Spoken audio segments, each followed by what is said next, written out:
By the way, if you go to HEB, you got to find this mineral water. They don't. That's the good stuff. They don't sponsor us, but yeah, this is really good.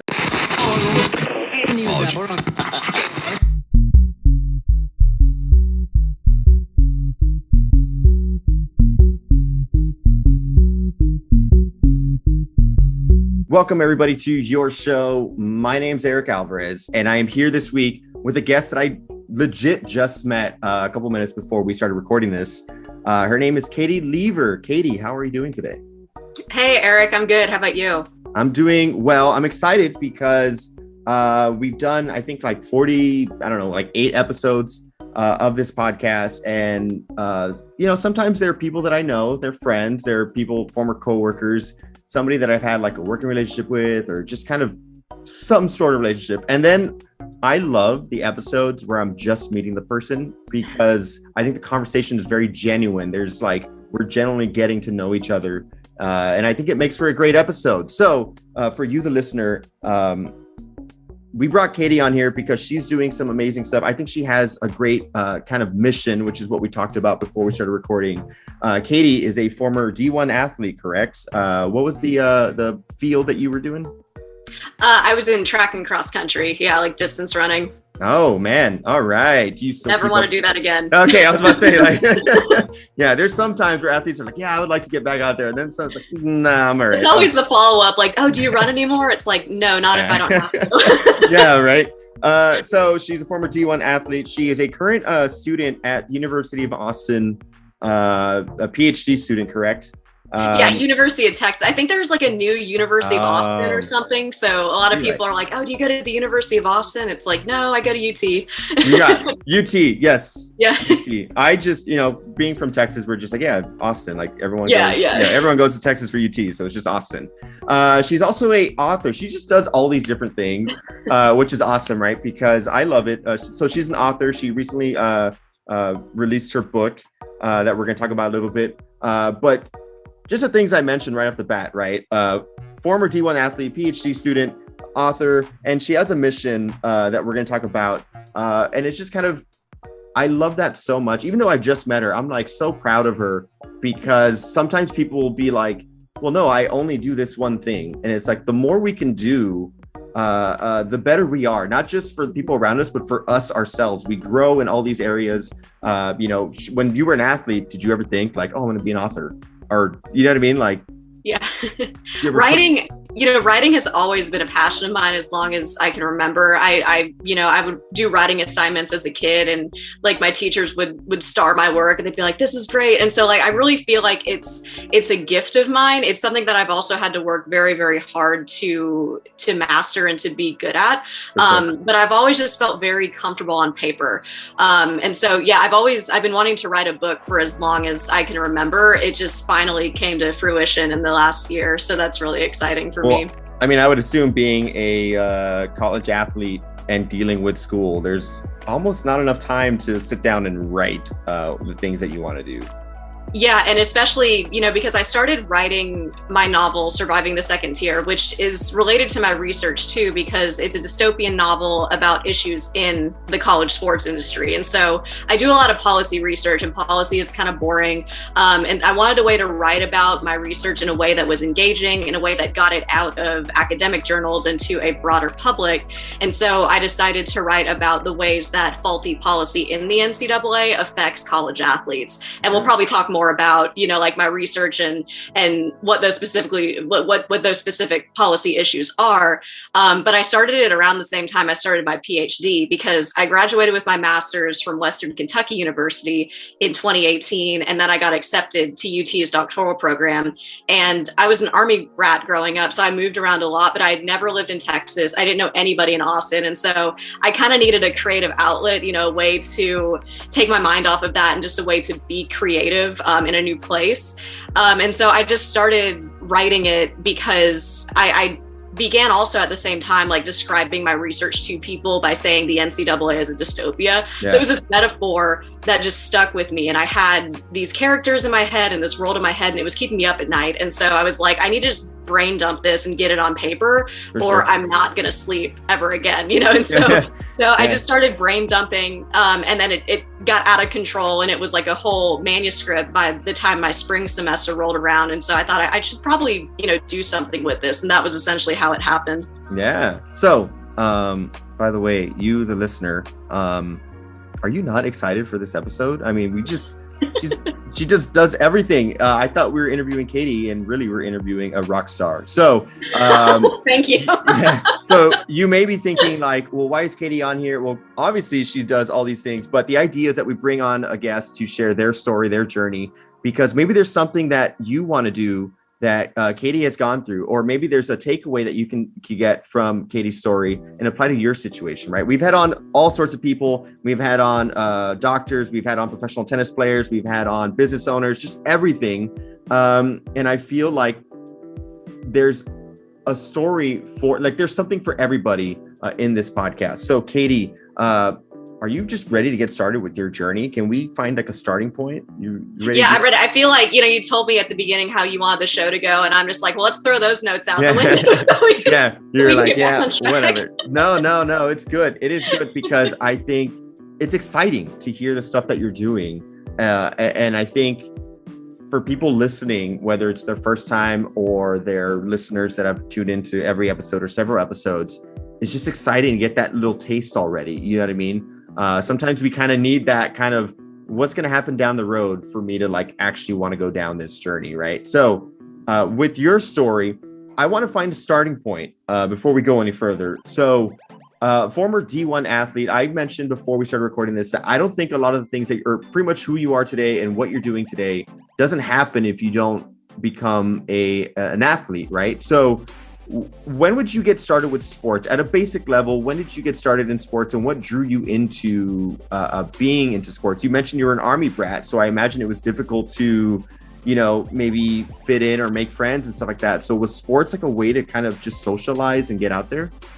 Yeah, so much of my journey as an athlete started with my parents. I lived in kind of a different household dynamic, especially in the 90s. It wasn't very normal for like my mom was in the Army, and that wasn't very normal to have the mom in the workforce and the dad at home. But that was how my my childhood dynamic was. And my dad was super, super intentional about making sure that we watched women's sports growing up. And it's hard to access women's sports now. It was even harder, when I was growing up. But my mom was a runner in college. My dad was also a college athlete, and he also was a semi-professional cyclist. And so sports have just been ingrained in me from a very, very young age. And I tried a lot of different sports before I landed in track and cross country, which is what I ended up going to college for. So I played soccer as a kid. In high school, I played, what did I play? Basketball. I'm 5'2", so I wasn't good at basketball, but I played softball was the one that I originally wanted to go to college for. And then I believe it was my sophomore year, I had an injury in softball because I was an outfielder. And there was one practice where I was running to catch a fly ball, and I dove into the second baseman's knee, and she fell on my back. We were both going for the ball at the same time. And I ended up spraining my back and losing a starting spot. And I remember thinking, at the time, I was in track and cross country just for conditioning purposes. But I remember thinking man, if I were in better shape, I'd probably bounce back from that injury quicker, and maybe I wouldn't have lost my starting job. And so I started to really invest in cross country that summer. And I found that when I really buckled down and focused and didn't treat running as a chore, that I became very good at it very quickly. And I do have those endurance genes from my family too. And so they were kind of like, well, of course you were a good runner. And it was just something I wasn't remotely interested in until I had softball kind of taken away from me, because that was my main focus for so long. And so after my junior year, I started to get, recruiting offers. I eventually signed with Western Kentucky University, and that was where I got my bachelor's and my master's. So it worked out really well, even though it really wasn't what I had originally planned. Yeah. Now, you mentioned your parents were former athletes as well.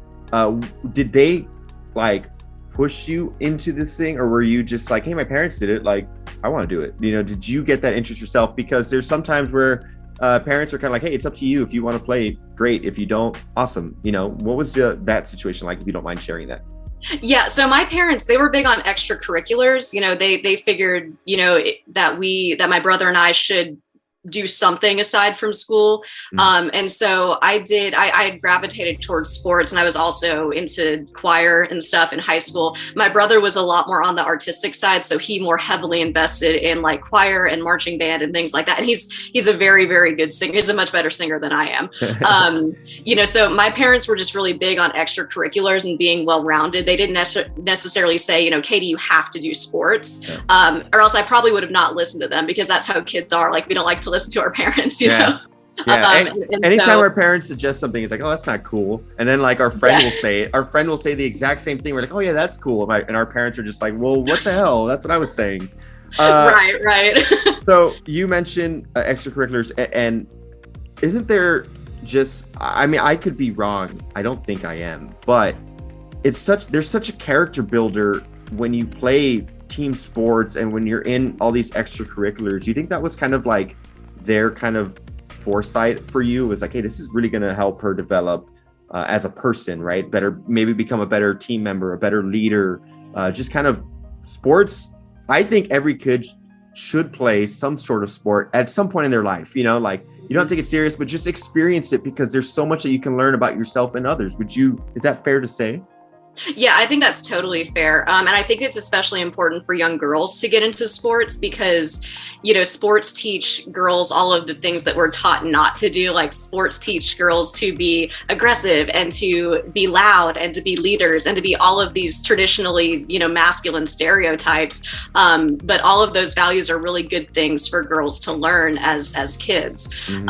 And I also think too, you talk about leadership skills and cooperation. Like, those are all things that have helped me in my academic career and in my writing career. Something that is so prominent to me in writing is just this ever-present potential for rejection, and something that I learned as an athlete is you're not going to master something overnight. You're going to have to constantly work at it. You are going to fail, and that's okay. Mm-hmm. And that's really carried over for me as a writer, because so much of my writing is rejection, and it sucks and it hurts every time. Yeah. But if you let it get to you, you're never going to, get anywhere in what you want to do. And so I'm grateful that I failed so much as an athlete, and that it helps me to cope with the failures that I don't post on social media, Yeah, for sure. And that's the thing. We've talked about that before on this podcast, where like, you need to fail. Like, you just have to do it.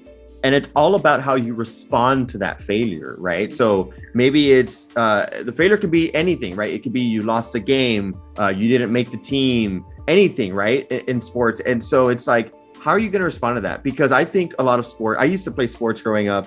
I played baseball in high school, and it was just one of those things where it's like, what you put into it is what you get out of it, right? If you're just kind of like, oh, I'll skip practice, or then you're not going to get as much out of it, right? Because you're not putting that effort in. So you mentioned you really got serious about track, right? It was track and field, track and cross country? I don't remember exactly. Yeah, track and cross country. Okay, mm-hmm. Track and cross country. So you get serious about it, or what I want to know is there somebody, maybe a coach or some sort of mentor, that is telling you and telling your parents, hey, this is something that you should pursue. This is something that you can do in college, or that you should really get serious about it? Or does it come from you yourself of like, I want to do this? And the reason why I asked that is because my personal experience, I remember playing baseball when I was all throughout my childhood. And I remember being about 12 or 13, and my coach at the time went up to me and my parents and was like, I better see you playing high school baseball like next year when you go to as a freshman. Like, it needs to happen. I don't care if it's for me or for another school, it needs to happen. And it was kind of like, wow, I never thought about playing up until he mentioned that. You know what I mean? So, and that was just high school. This, for you, it's from high school to going to college. Again, did somebody put that thought into you, or somebody put that on you, or was that coming from you yourself? It was kind of a mix of both, because I've had good and bad coaches, both in high school and in college. In high school, I had to be really resilient and just like gut out some pretty negative feedback from coaches. Cause, you know, like I said, I'm 5'2", like I'm a small person. And so I had coaches tell me a lot growing up, oh, well, you don't look like an athlete, Katie. And so like, that gives you a lot of body image issues. And it's just not fun to hear someone say like, you don't look like you're qualified for this without seeing what you can do. You know, and so I've had to make up for a lot of those physical shortcomings just by working hard and by trying to stand out to my coaches and kind of playing out of spite and trying to prove them wrong in a way. Yeah. But then in high school, my high school track and cross country coach, Coach Schwartz, he poured into me. He was the first coach to really seriously invest in me as an athlete. And that was, I want to say that was the beginning of my junior year when he took over.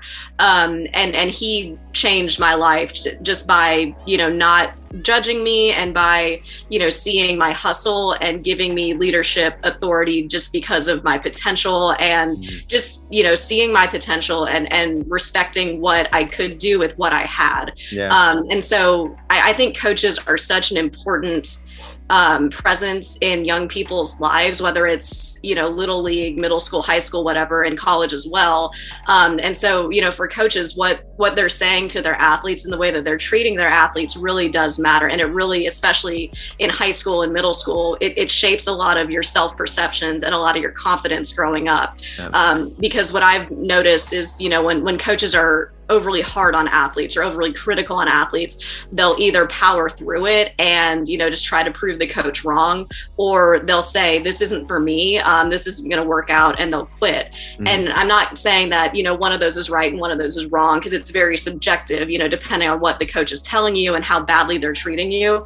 But I've never performed well under super critical coaches because I'm self-critical enough. And so I think so much of effective coaching is just knowing your athletes and knowing what they need as an individual and really pouring into that and nurturing that because you love what you do and you love your sport and you care about your athletes. Yeah. And I was about to say that you may be the coach of a team, but you're also the coach of individuals, and each individual responds a different way. You can't just say, this is my style. And we've seen a lot of that from coaches where this is my style, you have to adapt.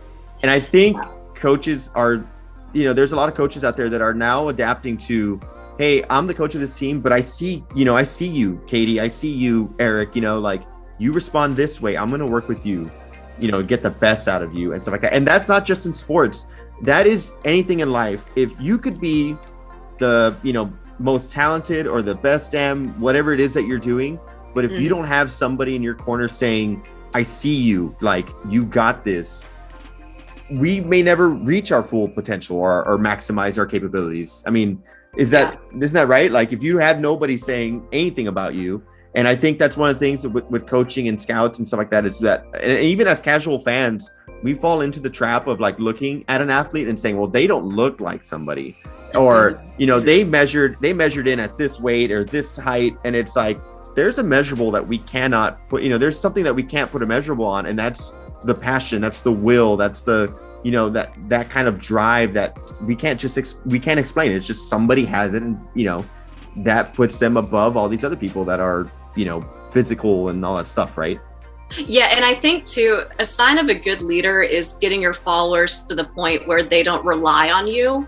Like they can be very self-functioning and they can, you know, carry out tasks on their own and do very well and thrive, you know, under your leadership, but not under your watch, in that you have to, you know, manage their every move. And that's something that's really carried over for teaching with me, you know, because as a part of my job as a doctoral candidate, I also teach. I've taught public speaking, and I taught a communication and sports class last semester that I really, really loved. And I've learned more and more that especially, you know, college age students, they're adults, they're young adults, but they really enjoy having some kind of agency over their work. So as a teacher, I'm constantly asking them for feedback. I'm like, hey, does this due date sound okay? Is there anything that you'd like me to add to the syllabus? Do we need, a study day to day? How do you want the exam review to go and things like that? And they respond very, very positively to that. And so I love as a leader getting to that point where I can trust the people that I'm overseeing to manage themselves and to get them to a point where they're independent enough to not need me, but to feel comfortable coming to me for help. Like, I think that's what solid leadership should look like, regardless of where you're at.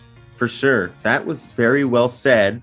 And we're going to continue this conversation. Before we do, we're going to go to commercial break. Make sure you follow us on social media. It is Eric Hours Presents Your Show on Facebook, Instagram, on YouTube. And in our TikTok is Your Show Podcast.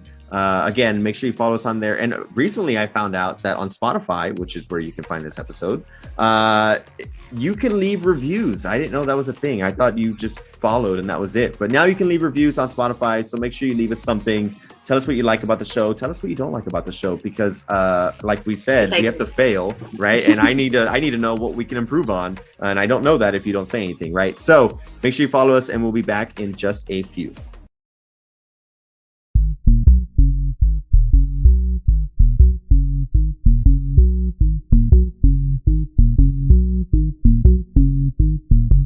Welcome back to Your Show. Eric here with Katie. Katie, we got off to a great start, I think, and I just want to keep it going and get right back into it.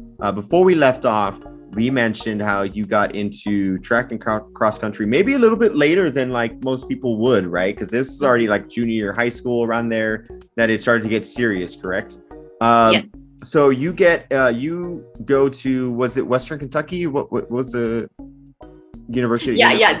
WKU. Mm-hmm. Awesome. So going to college is generally the most exciting time, one of the most exciting times for any young adult.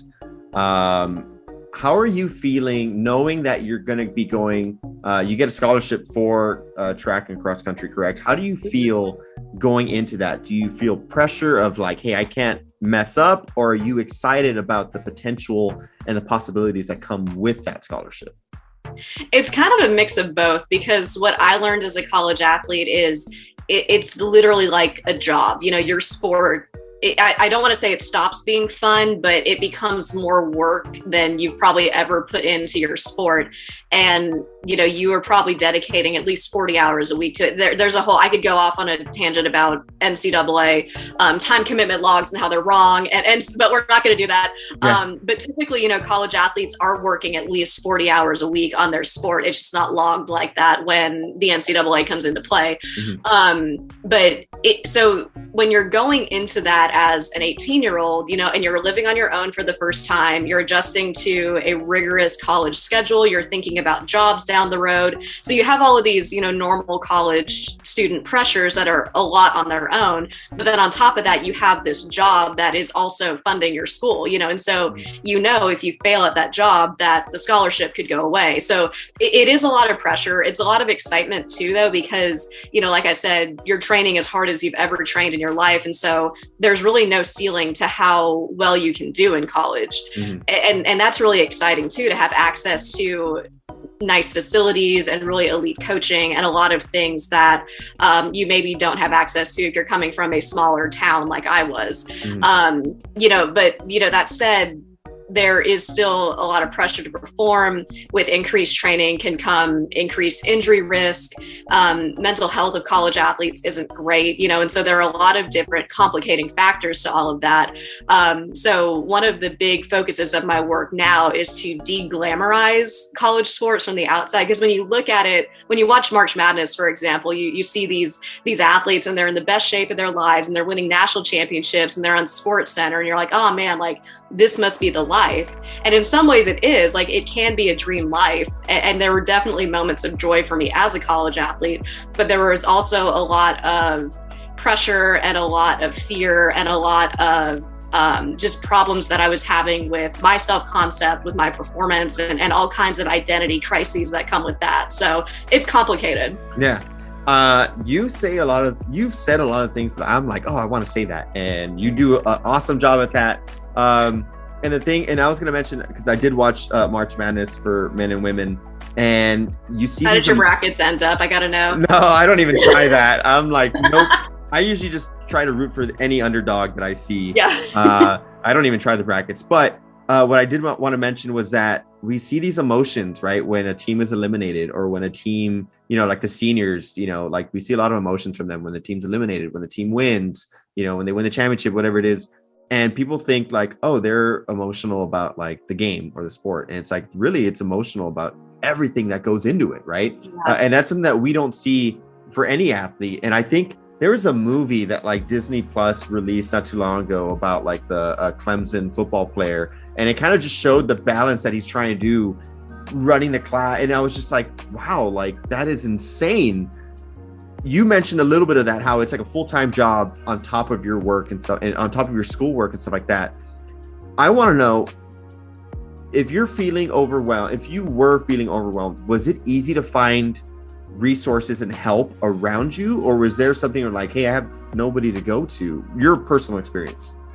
Yeah, it wasn't. So when I think of resources and help for college athletes, I immediately think of mental health resources. And I wasn't even aware that we had a counseling center on campus until I was like a senior. And by then, and I think there's also a lot of stigma in college sports still, and just in sports in general, about seeking mental health care. Mm-hmm. And that can be anything from, like medication to talk therapy to, whatever. But something that was useful for me as an athlete was having a built-in community. Mm-hmm. I do wish I would have taken care of my mental health better as a college athlete, but I was really grateful to have like teammates that I could go to. I could always call home, or I could call my best friends. And so that was really, really useful for me as a college athlete, just knowing that even if, I was going through a lot, and even if I felt overwhelmed, that I had people I could talk to about it and just get it off my chest. Because I'm very, very prone to keeping things bottled up inside. And I think that's something that's so encouraged with athletes. Because you talk about in March Madness, you see all the emotion of the athletes. When I was a college athlete, I thought, okay, I can only show two emotions, and that is happiness when I win, and that is maybe sadness when I lose, but not enough to hurt the team. Like I can't let my emotions affect the team. Mm-hmm. And so I learned a lot of emotional regulation and just keeping things bottled up. And that was not the healthiest habit for me. It's something that I'm unlearning now as a 28-year-old, just being okay talking about how I'm feeling with my friends and my boyfriend and my family. And so it was a difficult lesson for me to learn. I didn't learn it as an athlete, and I had to undo a lot of those bad habits. Yeah. We mentioned in our previous episode how the generations have kind of gone. The generations before us was very much like, nope, I'm not sad. I'm not going through anything bad. And then our generation was like, yeah, we're sad, but like, it's cool. Like, what are we going to do about it? And the generation that's coming up after us, they're like, hey, we understand that we're sad or that you're sad, but let's do something about it. Like, and it's really helped us kind of grow and be like, oh, wow, like I can seek out help and it's okay and stuff like that. I want to know, not to put anybody on blast or anything, but do you feel like maybe the NCAA or any university can do a better job, or maybe they are doing a better job of providing that kind of, hey, like there's help, there's resources out there for athletes, for students to, utilize if there is a mental health kind of, situation going on or anything going on in somebody's life? Yeah, one of my biggest gripes about the NCAA is that they don't require mental health, or they do require some mental health resources, but they're not super intentional with it. So like there aren't any requirements for athlete-specific mental health resources on college campuses. And that was something that I feel like was really missing from my time as a college athlete, is we didn't have any in-house sports psychologists. And a lot of sports psychologists on college campuses are more performance focused. Like, how can I help this athlete shift their mindset to improve their performance? Mm-hmm. And that's super, super useful. Like, I could have definitely used that as a college athlete, but a lot of these athletes are coming from traumatic backgrounds. Like, they're dealing with discrimination in college. They're, women are dealing with sexism in college sports that they might not have experienced before. They might be, moving to a big city after living in a small town. And so there are all kinds of factors outside of just athletic performance that a lot of these athletes need to address. And, my big fear is if we're not having counselors and therapists within athletic departments, it can it can really cut access for these athletes. Because like for me, Western Kentucky, we're called the Hilltoppers because our campus is built on a big hill. Yeah. And the football field and the training rooms are at the bottom of the hill, and the counseling center is at the top of the hill.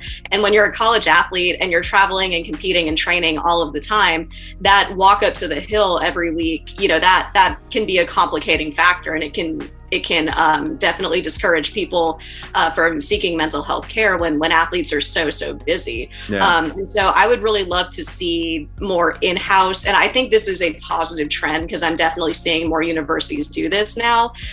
But I'd love to see more of these in-house mental health services, offer sports performance psychologists as well as counselors and talk therapists as well. And also destigmatizing, any kind of medical treatment for mental health. So whether that's like an antidepressant or an anti-anxiety medication, I think a lot of athletes avoid taking those because they're afraid, like, oh, this is going to impact my athletic performance. But taking care of your mental health in the long run is so much more important than, any negative effects a treatment might have on your athletic performance in the 4 years that you're in college. Yeah. Well, I mean, like the brain itself is like one of the biggest mysteries, right? For us, it's like we really need to take care of ourselves. And I mentioned that before, where a lot of times we need to take a break, and people often feel like, hey, I can't take a break because if I take a break, I fall behind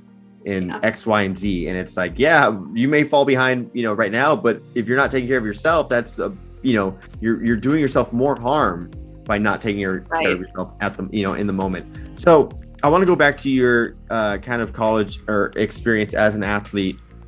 We mentioned the glamour and stuff like that. Were you expecting a certain kind of like glamour when you were going into it? Like, were you aware of like everything else that goes on kind of like behind the scenes, or were you kind of blindsided by that and saying, oh crap, I was not expecting to deal with this stuff? Yeah, I went into college sports fairly blind. And this is, I'm a third generation college athlete. So like I've had multiple people in my family who have been there, done that. But the industry has just changed so much in the last 50 years that the NCAA that my mom competed in was way different than the NCAA that I competed in.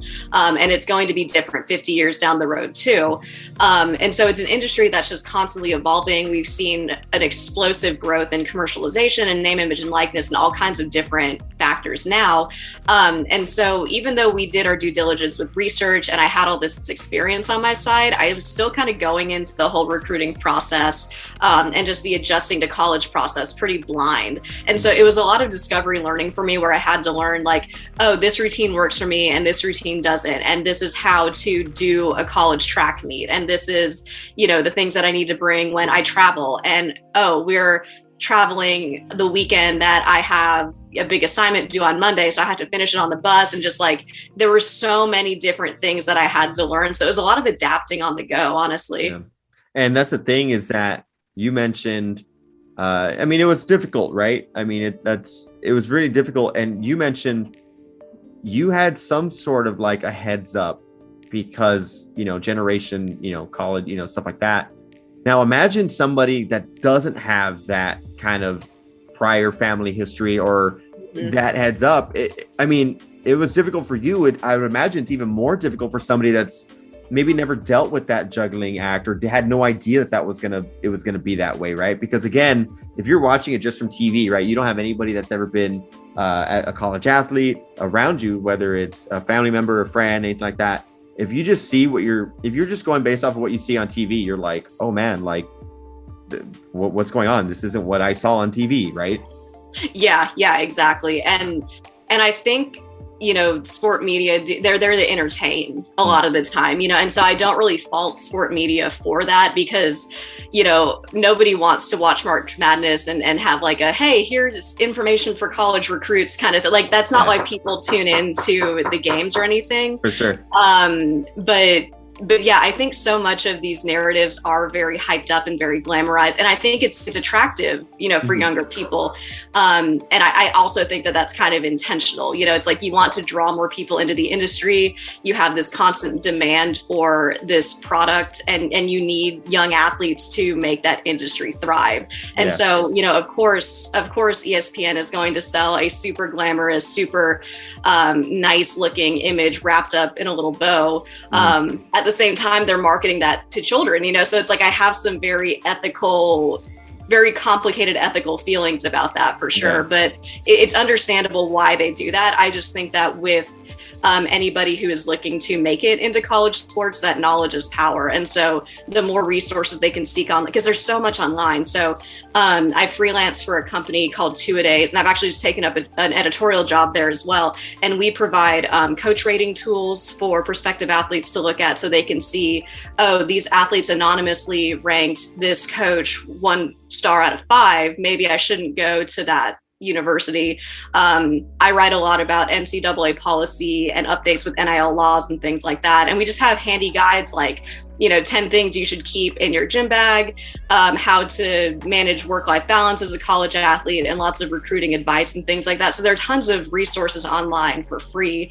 And for people who are looking to get into college sports, that knowledge is power. One of the things that you just mentioned was that rating tool for coaches. I mean, that, if I'm not mistaken, they have that for professors when you're signing up for classes, where you can find, and I've never thought of that for coaches. That is so cool to kind of find out that tool exists for people. Because I remember that being for professors, where it's like, oh, I don't want to take that professor because look at this rating that they, got and stuff like that. That is so cool to know. So looking back at your college athletic experience, how do you feel about it looking back at it? Was there something that you wish was done differently, maybe by you yourself or by coaches? I mean, how do you feel about the experience overall? Because sometimes people look back and they say, hey, that was a really great time. And sometimes people say, well, it was great, but there's a lot of stuff that like I don't want to go through again, or I don't wish anyone would go through. Yeah, I wish I would have taken care of my mental health better. I had issues with eating enough as a college athlete. I wish I would have fueled my body properly. I wish I would have advocated for myself more in the training room, and getting trainers to listen to my pain and to listen to me when I was saying something felt off. I'm not a very confrontational person, and so it was very difficult for me to advocate for myself. And even telling coaches like, hey, I need a day off today, like that was very, very hard for me to do as a college athlete. And I don't think that responsibility should necessarily be on college athletes. Like we were talking about earlier, the signs of good leadership is making sure that you're aware of the specific needs of the people you're leading. But I wish that I would have been a better advocate for myself. And I wish I would have gone easier on myself and realized like, hey, if I need a day off, I can take a day off. Or, if my diet isn't perfect, it's not a huge deal. Or if I don't get, 10 hours of sleep the night before a race, it's not going to be a disaster. So I really do wish I was easier on myself.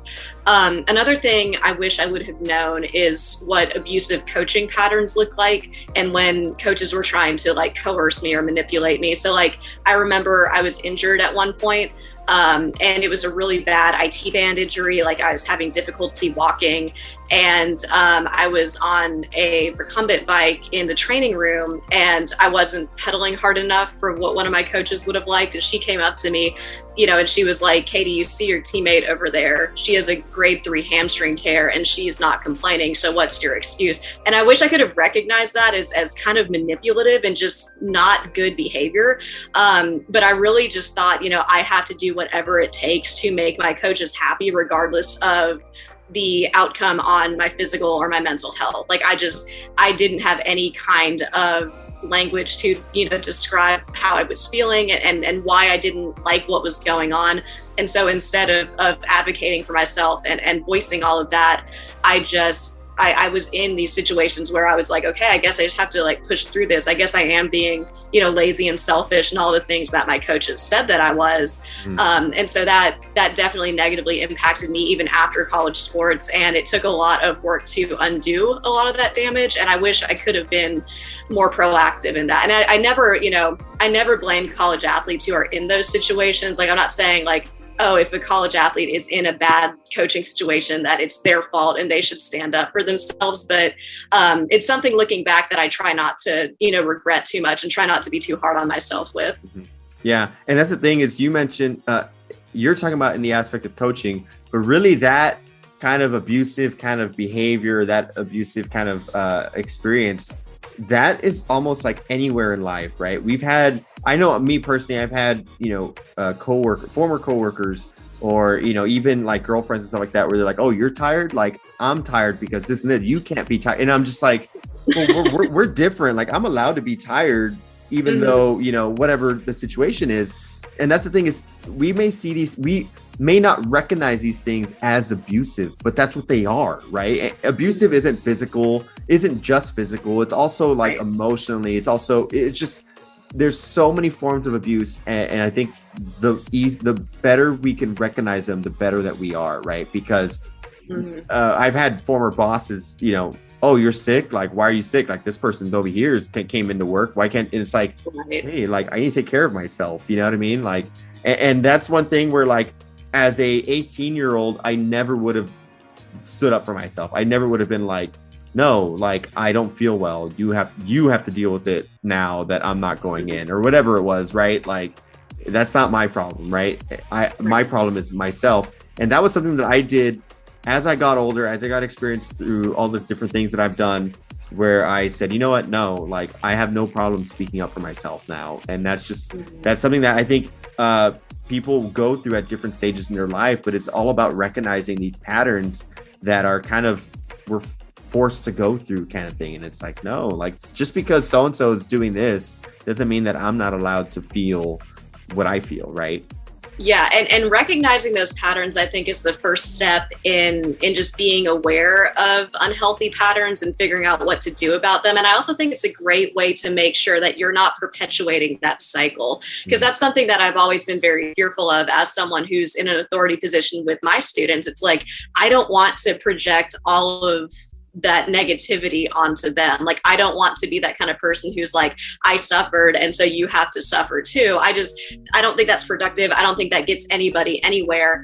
And so just like recognizing that you were in a position where, you know, what happened to you was not okay and you didn't like it, and it's okay to have those negative feelings about it, I think is a huge step in that right direction. Yeah. I have, you know, a friend of mine who helps me with this podcast, and we both work for the same employer.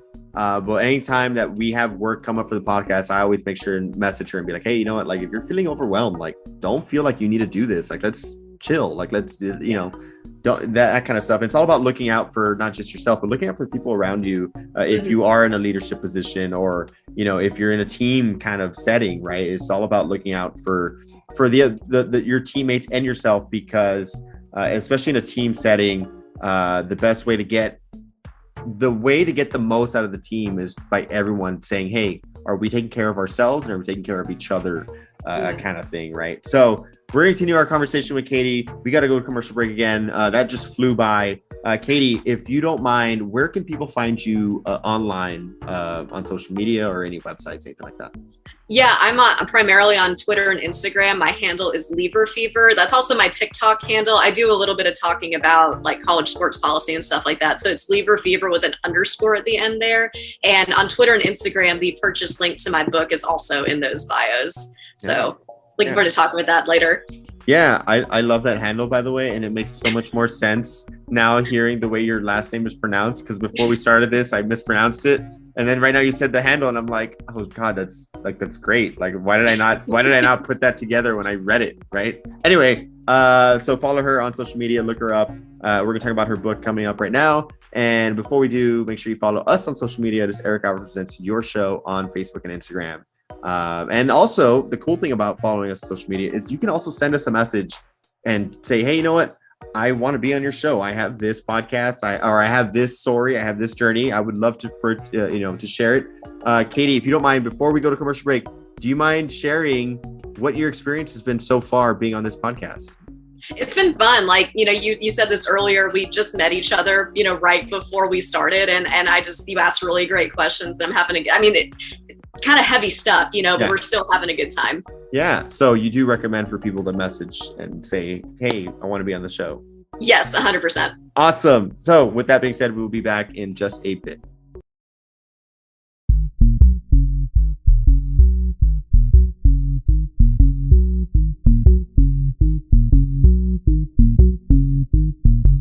Welcome back to your show. It has been such a great episode with Katie.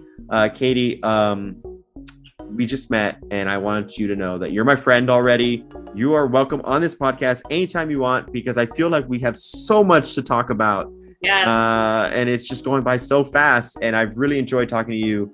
And we just came across each other on social media, and it was just, hey, I like your story. I like what you're doing. Let's do this, right? Let's do this podcast. And I'm so glad we did. Like I said, you got a new friend, and not just me, but this podcast. So anytime you need anything, you are more than welcome to just reach out and know that you've got a resource here, even if it's just to talk, right? So we have so much to talk about, but what I want to pick up from is you finished your college, you graduate, you finished your college athletics. What is the next step? Because I often feel like for college athletes, there's always that kind of like, well, what do I do now? Like when that's over, right? Yeah, and I have to rewind just a little bit, because I was injured as a junior in college, and so I ended up with a redshirt season for track. And if anyone's not familiar with what that means, it basically means that if you're injured for a season in the NCAA, you get an extra season to make up later. You have to be a full-time student, though, in order to do that. And so I decided to go to grad school at WKU. I had a mentor of mine, Dr. Angela Jerome, who has just completely changed the trajectory of my life in the best way possible. But she was in the comm department as I was finishing up my degree, and she was asking me, have you applied to grad school yet? And I was like, and she said, yet, like you should probably do this kind of a thing. And I was like, no, like I'm not smart enough to go to grad school. And I was giving her all these excuses, and she was like, Katie, do it. Like, just apply and see what happens. Like, I guarantee you're smart enough. Mm-hmm. And so that was another person who just like really aggressively believed in me and has poured into me. And so I applied and I got in. And I had a year of grad school where I was also competing as a college athlete, which I 100% do not recommend. Like it was very, very hard. Mm-hmm. But I wrapped that up, and then I was hit with that identity crisis of like, oh my gosh, like I'm not an athlete anymore. What do I do? And as I was, getting myself used to grad school, I was also cultivating this research interest in college sports. Mm-hmm. And I was in organizational communication at the time. And so I was looking at different like policies and just the way that the NCAA functioned. And that was when I was like, oh, this system is really messed up. And I had no idea how bad it was when I was a college athlete, because I just accepted it as normal. Mm-hmm. And so it was actually for one of Dr. Jerome's classes where I actually looked at an NCAA policy book, and I was reading through different policies and gaps in policies that leave athletes vulnerable. And that was what really catalyzed my interest in just sports policy and sports law. Mm-hmm. And so the second year of my graduate program, Dr. Jerome came into my office again, and she was like, so what PhD programs are you applying for? Again, like not giving me an option. And I gave her the same excuse. I was like, Dr. Jerome, like, I'm not smart enough for this. Like, I'm not going to make it. Why should I waste, $100 to apply for these schools? And she was like, well, here's my list, just apply. And at the top of the list was the University of Texas. And I was like, okay, I'm going to apply to this one school. Like, I'm going to do it once. I'm going to spite her because I'm not going to get in. I'm going to get to tell her I told you so. Yeah. And then I got in, and I was like, oh shit, like I should probably, probably do it. So I feel like I sort of stumbled my way into academia in a sense, because I went to grad school because I wanted an extra year of eligibility. I went to my doctoral program, thinking full well that I wasn't going to make it in. And I feel like I've sort of been figuring it out on my way here too. And I finally have found a niche in policy and in public scholarship. Mm-hmm. And so that's kind of like, that's really how I've gotten to where I am right now. Nice. So there's one thing that I want to talk about just from what you said. we've mentioned a couple times in this podcast, and you mentioned it right now, how there's somebody in your life that has that kind of positive impact, right? That maybe drove you to do a little bit more than what you thought you could do. And I want to talk about that because oftentimes we do not realize the impact that we have on the people around us, right? Now, these people in your life, they could have said, hey, you know what? I just want to see the best for Katie, right? Or I don't know if they're necessarily walking around saying, hey, I want to be a positive impact on people. But if we can recognize the impact that we have, good or bad, on the people around us, we become better from it, right? Because without those people pushing you, you may not do all the things that you've done or that you're doing. And like we mentioned it before, like you could be the best at something, but if you don't have that somebody in your corner, you may not, maximize your potential and stuff like that. And I just think it's important for us to realize that the things that we say, the things that we do, even if you're not in a leadership position or anything like that, just we have such an impact that we don't even realize it sometimes. Where I've had people say, hey, you know what, it's because of you that I do X, Y, and Z. And I'm like, me? Like, why me? And it's just, oh, I see the way you carry yourself, whatever it is, right? And it's just like, it's important for us to realize that if we can be a better person and I've been very big on this lately, where like I've made it a goal of mine over the past few years to be a positive energy or positive influence to the people around me. And that's what I want my legacy to be. And I think we spend our 20s and, kind of all our years figuring out like, what is my legacy going to be? And I think, being in my early 30s, I'm like, yeah, I want to, if there's one thing I want people to say when I'm gone, it's he was this, right? And so it's just important to be that person. Even if you don't have that yourself, if you can provide that for someone else, I consider you winning if you're able to do that for somebody else. And so I just wanted to point out that that's just super important. And I'm pretty sure if you've had that happen to you, you also now want to go and be that for somebody else, especially because you are in a leadership position, correct? Sorry, if you don't mind, you start, if we can jump forward, I don't know if you have anything more to say on that, but if we can jump forward a little bit, you start working on your book, because it starts from the policy kind of research that you're doing, correct?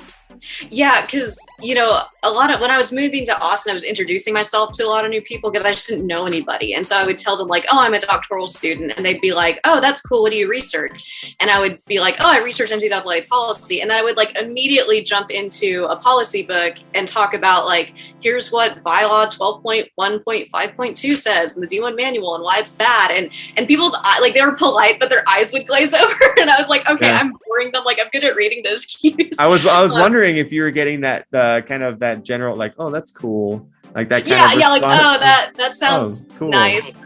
Cool. And they're like looking around like, somebody get me out of this conversation, like, yeah. And so after, but I was so passionate about what I was reading, just because with my focus on policy, one of the big turning points in my research was actually the Larry Nassar scandal at Michigan State, because I remember as I was trying to nail down my research focus and I was studying the Division I manual, which is the NCAA's official policy book, there was a headline that came out in the middle of the Larry Nassar scandal, and it basically said, NCAA clears Michigan State of all wrongdoing in Larry Nassar case.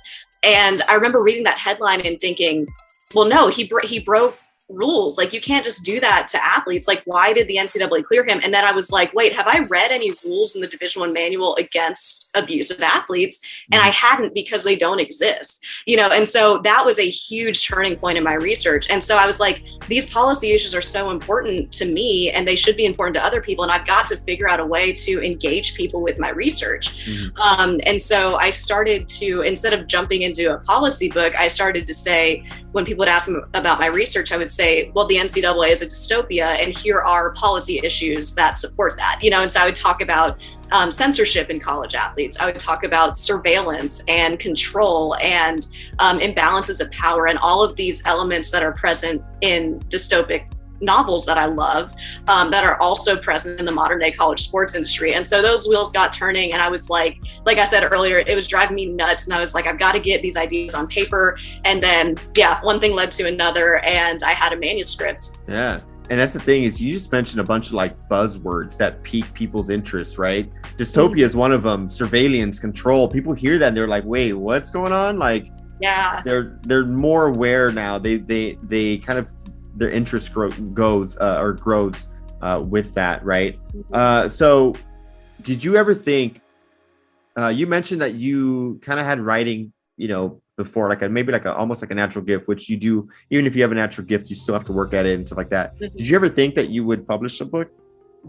No. And in fact, when I was first brain dumping my novel onto like a Word document in my laptop, I didn't intend to publish it. I was just like, I've got to get this out of my head so I can sleep at night, So I never actually intended to do anything with it. It was just kind of a fun little side project. And then I started to get to the point where I was thinking about it constantly, and I was really pouring into it as more than just a hobby.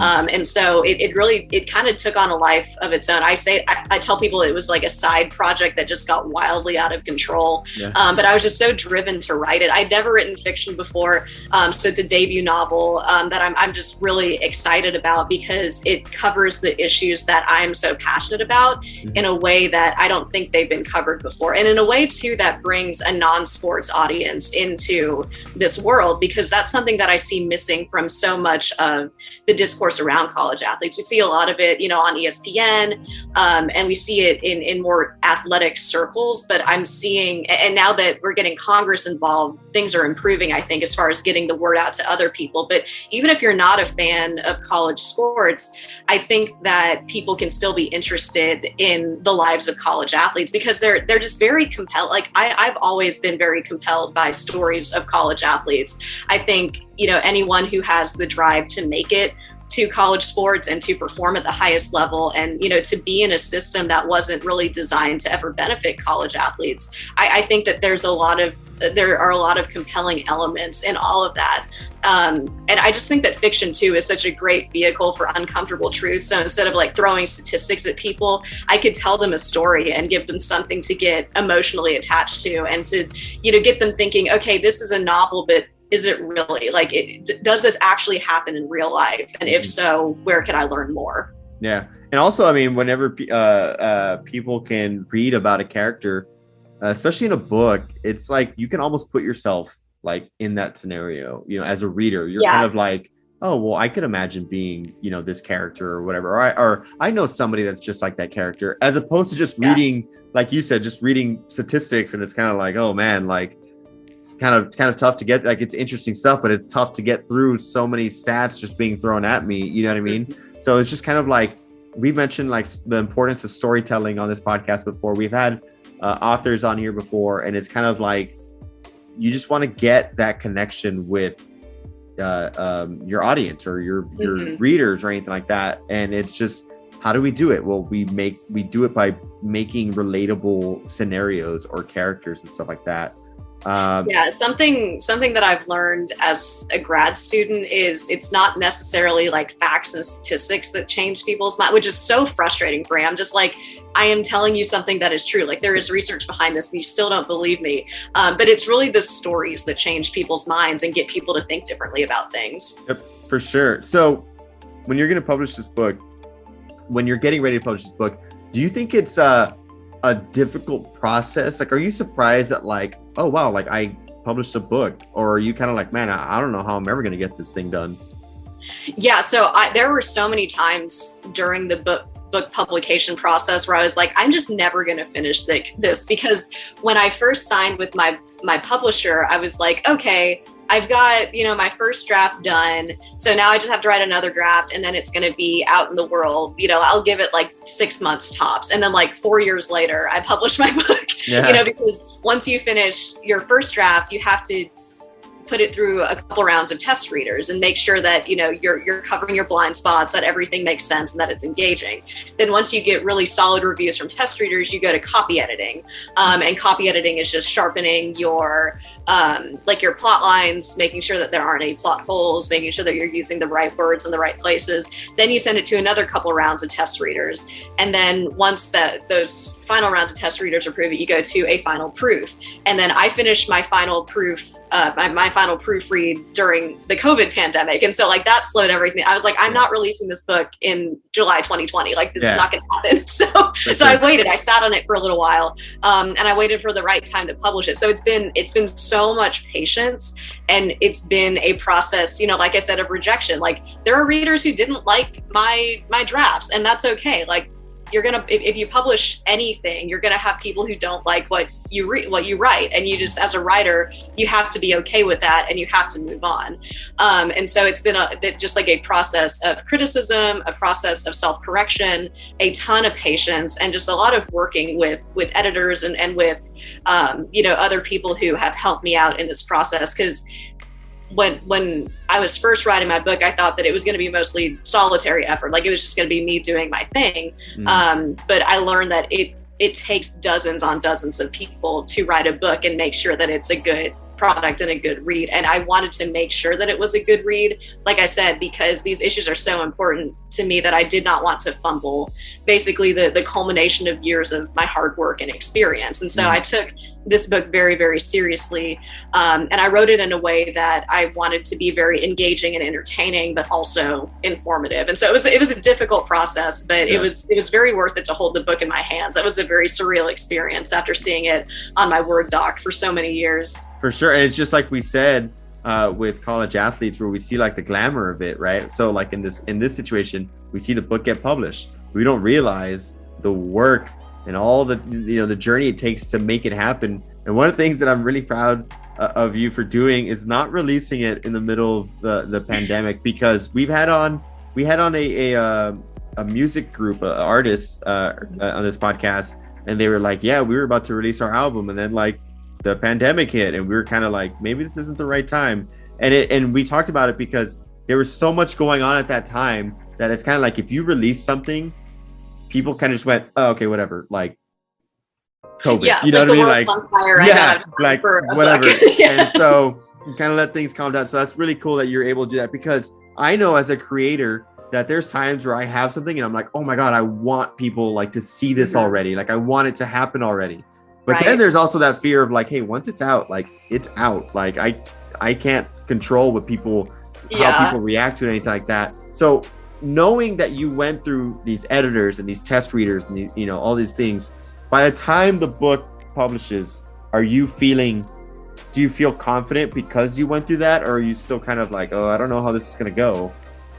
Yeah, I feel confident in my work, because I've probably read my book about 50 times in the editing process. I've memorized entire pages of the book. So it's I know that it's a good story. I know that it's a good product, even if, there are some people who it might not be their cup of tea. Maybe they don't like sports books. Maybe they don't like dystopias. That's okay. I'm confident in my abilities, and I'm confident in my product and the effort that I put into it. I think the scariest thing for me is, like you said, as a creator, it's once it's out there, you lose control. And so it doesn't matter. And something that has been so interesting to me in getting reviews back from the book is that, people take away different things from the book that I, as an author, thought were very minor. There are different points that are more salient for people than I would have thought. A point that I thought oh, that's a very minor subplot kind of thing, are things that are popping up in reviews. And I'm just oh, that's so interesting, because I didn't think that was as big of a deal, but they really liked it, know? And so and on the other hand though, too, it's interpretation is tricky. And so it's if someone gets an interpretation wrong, and I put that in air quotes because it's art, there's no right or wrong way to interpret it. But if someone interprets my book differently than I want them to, I don't have any control over that, And so that's kind of a scary thing, is losing that kind of control as a creator who has had complete control over this, from day one up until publication day. Yeah, and that's the thing is I want to go back to how we said we can't tell people how to feel. We can't say, no, you're wrong for interpreting like this. It's this, like, no, it's up to them, right? Right. And the thing is, like, I know I've done that when I've released videos, people, oh, I really love this part. I'm like, really? Like that part was like, that was just something that was, a throwaway, you know what I mean? Kind of thing. But again, it's just once it's out there, it's open for however people want to respond. And the thing that is tough for any sort of creator is that we can get so much positive feedback, but the ones that just sting so much, the ones you remember are the bad ones. And a lot of times it could be so like hard, and you think like, oh man, like I suck or this and that because of this one comment, and you fail to recognize, hey, wait, but there's 10 other people saying it's great, but that one person, it's like, it's crazy how much that I can understand the nerves of how nervous you could be putting something out there, because you're gonna get that, not everything is gonna be, sunshine and all that stuff. There's gonna be that, that one person or those people that don't agree with it, and you kind of just have to remind yourself, like, hey, like that's their opinion. Like that doesn't mean, I just had a conversation with my parents yesterday where I was like, hey, if one person out of 10 is saying that, then okay. But if it's 10 people out of 10, then maybe it was something that like I need to, like maybe it was me, right? Or something like that. So we are running out of time. Again, it goes by so fast. Before we wrap up, you've been great, Eric, by the way. Thank you so much. That means a lot because we want to put so much into this podcast. We want to keep it going, to share stories like yours and to just have conversations that maybe people, don't have access to, right? Like maybe they don't have somebody like you in their life, but now they can listen to this podcast and say, hey, okay, you know what? I understood what Katie went through. I want to look more into it. What can I do about it? That kind of thing. That's our goal. And that's one of the things that I asked you. And I think that's a good way to kind of wrap up is, what would you say your mission is right now? How do you feel? My mission is always education. I think, academic research should be as applied and as immediate as possible. I think it should be more widely accessible to people, because a problem with academic publishing is that, you normally publish research in these academic journals that have huge paywalls and are very hard to understand because academic language can be very complicated. And so my big mission is education and accessibility. I want to make sure that I am putting these issues on people's radars and educating them about ways that they can get involved. And I also want to make it as publicly available as possible. And so my book is a huge part of that. And I'm sorry, I'm so bad about this. The title of my book is Surviving the Second Tier. I'm so bad at being like, yeah, my book, my novel, and not actually saying the name. But Surviving the Second Tier is a huge part of that. My freelance work is a huge part of that. And I'm finally getting into the academic space a little more. I kind of like reversed my way into academia, where I was like, let's go public with my scholarship and then focus on journals. But I don't regret it, because I truly want to make research as accessible as possible, because my mission is always education, because with education comes so much empowerment, and that's so important for people who are interested in these issues or who are navigating the recruiting process or the college sports industry themselves. Mm-hmm. So your book recently published. Go ahead and hold it up. I know you got it there. Yes, my cover. Rhonda Taylor is my cover artist. She's on Instagram, and she did such a great job with it. It's so pretty. That is awesome. That is so good, and I know it must have felt so satisfying. Like, you published it, but then to actually hold it in your hand, you're like, yes, like this is it. You know what I mean? Like, this is my milestone that nobody can take away from me. And it's gonna, live on forever. Even when we're long gone, that book will always, be there and stuff like that. So it has been such a fun conversation. I am so excited for you. I want to hear more about your mission. I hope we keep in touch. Your mission is to educate. My mission is to be a positive influence on the people around me. And I think we're both doing such a great job at working towards that and continuing to work on ourselves to be, the person that achieves that mission. That is about it. That's all we got for this show. One more time, your social media for people out there. Yeah, it's on Instagram and Twitter. It's Lever Fever, and the purchase link to my book is also there. And I post a lot of like links to my freelance stuff and my stories. So I'm just, like I said, really passionate about this work, and I hope that other people jump on board with it too. Yes, definitely. I know you've been really busy, so I thank you for taking the time to talk with us today. Again, make sure you follow us on social media as Eric Alvarez Presents Your Show, and also Spotify, you can leave reviews. So go ahead and leave a review and just tell us what you think, right? Good or bad. I just want to know what we're doing, what we can do, how you're interpreting this podcast, which is what we talked about, right? So everybody, thank you so much for listening, and we'll be back next week with another guest.